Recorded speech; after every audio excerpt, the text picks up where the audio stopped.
সাকিবকে আসলে দায়িত্ব দেওয়া উচিত। তানজিম তামিম যেভাবে ফেয়ারলেস ক্রিকেট খেলতে চাচ্ছেন সেটা সে খেলুক। বলারের অপশন বাড়াতে হবে। নেক্সট ম্যাচটা আমার মনে হয় যে শান্তর এবং তানজিম তামিম ব্যাটিং করা উচিত ওপেনিং এ। আসসালামু আলাইকুম প্রিয় ভিউয়ার্স, আপনাদেরকে স্বাগতম আনোয়ার এফবিতে। ক্রিকেট নিয়ে আমার তৃতীয় নম্বর ভিডিও নিয়ে আমি আবারও হাজির হয়েছি।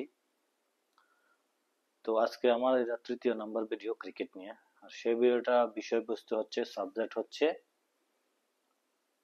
আপনারা সবাই জানেন বাংলাদেশ ভার্সেস ইউএস 3 ম্যাচ টি-20 সিরিজ চলমান। এখন পর্যন্ত 2টা ম্যাচ খেলা হয়ে গেছে, তার মধ্যে দুটোটাই বাংলাদেশ হেরেছে। এটাতে আমরা যারা ক্রিকেট প্রেমী, বিশেষ করে আমরা যারা বাংলাদেশি, আমরা অনেক মর্মাহত। আমরা অনেক দুঃখ পেয়েছি, কষ্ট পেয়েছি, কেননা এটা আমাদের ফেস্টিসের ব্যাপার। আর সেটা নিয়ে অনেক সমালোচনা, আলোচনা, অনেক কিছুই হতেছে এবং এখনো পর্যন্ত হয়ে যাচ্ছে। তো এই মুহূর্তে যেটা topic of the social media এখন যেটা চলতেছে, প্রচুর প্রচুর টল হচ্ছে বাংলাদেশ টিমকে নিয়ে। আর এটাই হবে হবে স্বাভাবিক, এটাতে কিছু বলার নাই। কেননা আমরা 2 দশকের উপরে ক্রিকেট খেলতেছি, আমরা বিশ্বের 5ম রিচেস্ট ক্রিকেট বোর্ড। আমাদের তো এইভাবে এরকম একটা টিমের সাথে হারাটা, সিরিজ হারাটা উচিত নয় এবং হারতে দেওয়া যায় না। 1 ম্যাচ হেরেছেন, সবাই ভাবছে হ্যাঁ এটা জাস্ট একটা অ্যাক্সিডেন্ট, এটা নো প্রবলেম, টি-20 ক্রিকেটে anything can happen. But second match also we are lose very easily. We are not given any given fight. We are not fighting, মানে আমরা কোনো ফাইটিংই করিনি। আমরা কিভাবে খেলছি এটা আমাদের প্লেয়ারদের এখনো মাথায় ঘুরতেছে, যেটা কিভাবে হলো। বিশেষ করে সাকিব অলসো মিডিয়া প্রেস কনফারেন্সে এসে বলেছেন, আমিও বুঝতে পারতেছি এটা কিভাবে হলো, আমরা তো হারা উচিত না। তো সেটা নিয়ে আমাদের প্রিয় এক্স ক্যাপ্টেন, আমাদের সবার প্রিয় সুপারস্টার মোহাম্মদ আশরাফুল সুন্দর একটা মন্তব্য করেছেন। সেই মন্তব্যটা আপনারা দেখেন। সাকিবকে আসলে দায়িত্ব দেওয়া উচিত। তানজিম তামিম যেভাবে ফেয়ারলেস ক্রিকেট খেলতে চাচ্ছেন সেটা সে খেলুক। বলারের অপশন বাড়াতে হবে।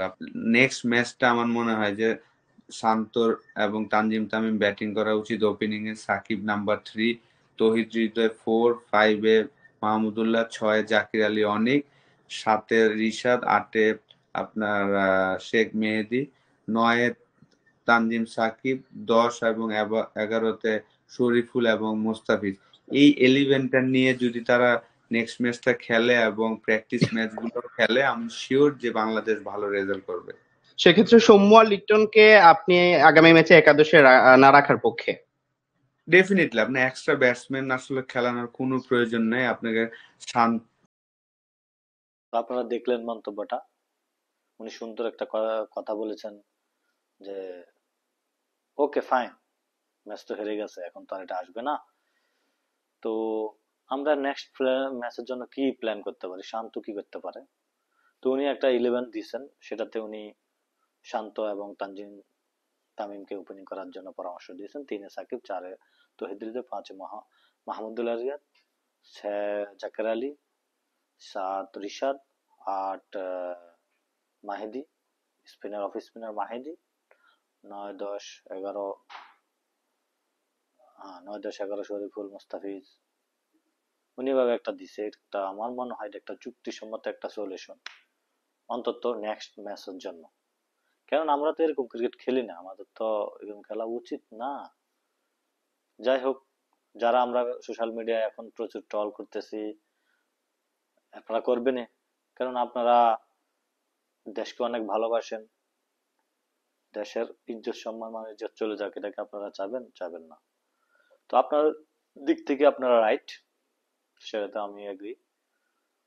তো আমিও কি জানো, we are big fan of the cricket. আমরা অনেক ভালোবাসি ক্রিকেটকে, আমাদের লাইফের অনেকটা সময় বেরোতে হয়েছে এই ক্রিকেটের পেছনে। তো অবশ্যই আমরা কমেন্ট করব, ক্রিকেট বোর্ডটা এটা মেনে নিতে হবে। আর ক্রিকেট বোর্ডকে অবশ্যই অবশ্যই সতর্ক থাকা উচিত। এগুলো কি হচ্ছে, কেন হচ্ছে? ইউএস, যে কিনা একটা নবাগত টিম, আইসিসির সদস্যভুক্ত, তারা টেস্ট প্লেইং টিমের সাথে খেলে না তেমন একটা, আমার মনে হয় ফার্স্ট টাইম খেলছে নাকি জানি না সঠিক, তাও আমাদের সাথে সিরিজ জিতে গেল টি-20-তে। অ্যাকচুয়ালি এটা আমরা এরকমই খেলতে আছি, আমরা টি-20-তে অ্যাকচুয়ালি আমরা অনেক শক্তিশালী না, আমরা কি বলতে ধারাবাহিক না, আমরা ম্যাচ জিততে পারি না। তো এটাই হচ্ছে আমাদের অ্যাকচুয়ালি সবচেয়ে বড় প্রবলেম। আমাদের বিগ হিটার নাই, যে কয়েকজনে আসে কন্টিনিউয়াসলি করতে পারে না, হয়তো এক ম্যাচ দুই ম্যাচ করলে আর করতে পারে না। তো আমাদের এটার দিকে নজর দিতে হবে ক্রিকেট বোর্ডকে, বিশেষ করে আমাদের ডোমেস্টিক লিগ গুলাকে নজর দিতে হবে, এটা সবাই জানে, সবাই বলতেছে। বিসিবিও অবশ্য চেষ্টা করতেছে, তবে জানি না, ওনারা তো শো করতেছে চেষ্টা করতেছে, কিন্তু ফল তো আসতেছে না, রেজাল্ট তো আসতেছে না, সেটাই হচ্ছে বড়। আর সবচেয়ে বড়, এটা আমার ব্যক্তিগত যেটা ফ্যাক্ট, আমার ব্যক্তিগত যেটা মতামত, যে কোনো একটা বৈশ্বিক টুর্নামেন্টে গেলে ওখানে বাংলাদেশ টিমের পারফরমেন্স খারাপের চাইতে বেশি কি হয় জানেন? মানে বিতর্কত সমস্যা, ইগো সমস্যা, রেসপেক্ট সমস্যা, এইসব কিছু সমস্যার কারণে আমাদের অ্যাকচুয়ালি আমাদের ওই টুর্নামেন্টের পারফরমেন্স অনেক খারাপ হয়। তো সেটার দিকে আমাদের অবশ্যই অবশ্যই নজর দিতে হবে। নাহলে দেখেন, আমরা আন্ডার 19 ওয়ার্ল্ড কাপে জিতেছি, আন্ডার 19 এশিয়া কাপ জিতেছি, why not Bangladesh team, national team আমরা কেন জিতবো না? এখানে মেইন সমস্যাটাই আসে এখানে।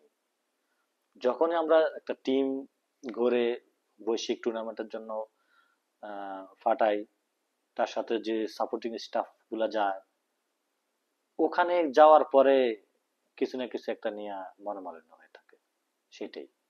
তো আমি বিসিবিকে অনুরোধ করব আমার পার্সোনাল পক্ষ থেকে এবং আমাদের দর্শকদের পক্ষ থেকেও, যে অবশ্যই এই জিনিসগুলো আপনারা, ছোট ছোট জিনিসগুলো অবশ্যই অবশ্য ধ্যান দিবেন, এটাও একটা পয়েন্ট। তো আশা করি আপনারা বুঝতে পেরেছেন। তো যারা আমার আনোয়ার এফবিতে যারা ফার্স্ট টাইম জয়েন করছেন, অবশ্যই আমার চ্যানেলটা ফলো দিয়ে রাখবেন, আর ভালো লাগলে কমেন্ট বক্সে জানাবেন এবং শেয়ার করে দিবেন। ইনশাল্লাহ আবারও দেখা হবে নেক্সট কোনো ক্রিকেট ভিডিও নিয়ে। তো আজকের মধ্যে এখানেই শেষ। আসসালামু আলাইকুম।